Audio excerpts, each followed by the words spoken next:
তো বান্দা বলে, আল্লাহ সেজদা দিয়ে আপনার কাছে আসলাম, আপনার প্রশংসা করলাম, আপনার বন্ধুর দুরূদ করলাম। একটা উদ্দেশ্য আছে, মাকসাদ আছে। কি মাকসাদ, কি উদ্দেশ্য? আল্লাহুম্মা ইন্নী যালামতু নাফসি যুলমান কাসীরা। আয় মাওলা, আমি বড় নাফরমান মাওলা, আমার গুনাহ অনেক বেশি মাওলা, আর আমি জানি ওয়ালা ইয়াগফিরুয যুনুবা ইল্লা আনতা, আপনি ছাড়া আর মাফ করার কেউ নাই। এই জন্য আপনার এত কাছে আসলাম, আপনার স্পর্শ পেলাম, আপনার বড় আকরাব ঘনিষ্ঠ হলাম। উদ্দেশ্য হলো ফাগফিরলি মাগফিরাতাম মিন ইনদিক, আপনার পক্ষ থেকে আমারে ক্ষমা করে দেন। ওয়ারহামনি, আমার একটু দয়া করে দেন। ইন্নাকা আনতাল গফুরুর রহিম, আপনি মাফ করবেন না কা?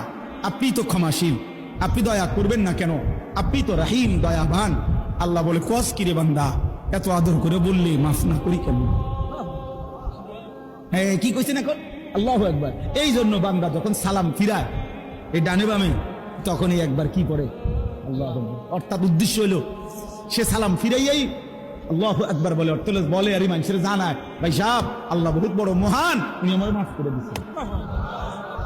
আল্লাহু আকবার। এই জন্য আপনারাই তো কইয়া উঠলেন আল্লাহু আকবার নিজে নিজে। আল্লাহু আকবার।